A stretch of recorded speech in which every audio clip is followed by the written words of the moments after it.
In this video, I'm going to cover what ImpactATC is, how it works, and then we are going to take a look at how it looks inside while I disassemble and assemble one unit.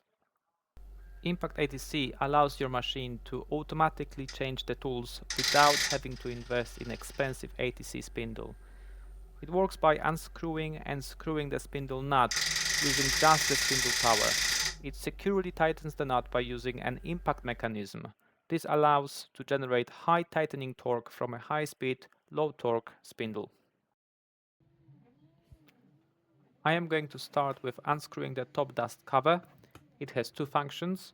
One is to prevent chips getting inside, and two is to retain the ER20 nut holder that is spring-loaded.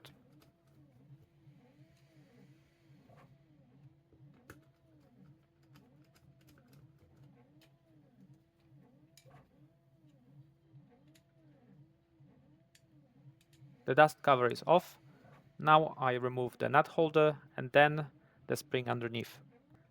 The nut holder transfers the torque directly onto the ER20 nut and will need to be replaced after a few hundred change cycles. It is a simple part printed solid in PETG.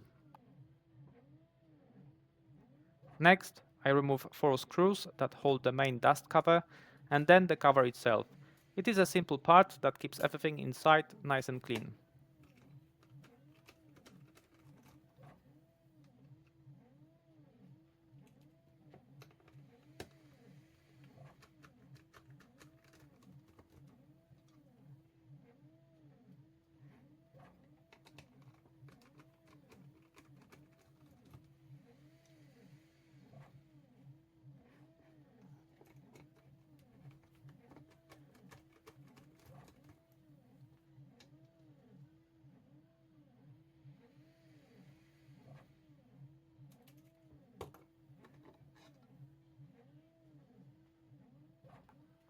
Now I am removing the circlip that retains the impact hammer onto the central shaft. There is a greased shim washer underneath the circlip that prevents from the plastic wear. All the white parts of the assembly are 3D printed with PETG. All the sliding elements are greased with a lithium grease. Now we can see the bottom assembly with the impact anvil and the central shaft with roller bearings. The central shaft is hollow to allow for long tools to pass through.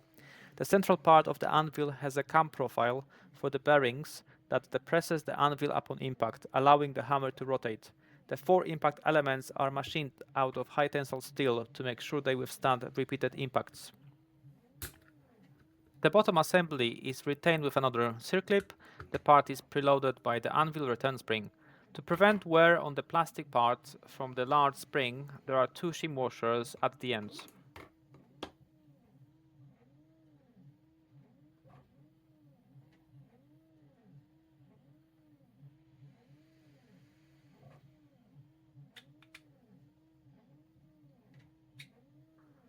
That is it. Now the module is disassembled.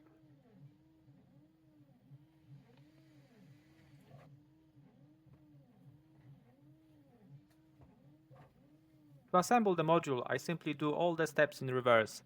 The main challenge is always with compressing the large spring to install the circlip.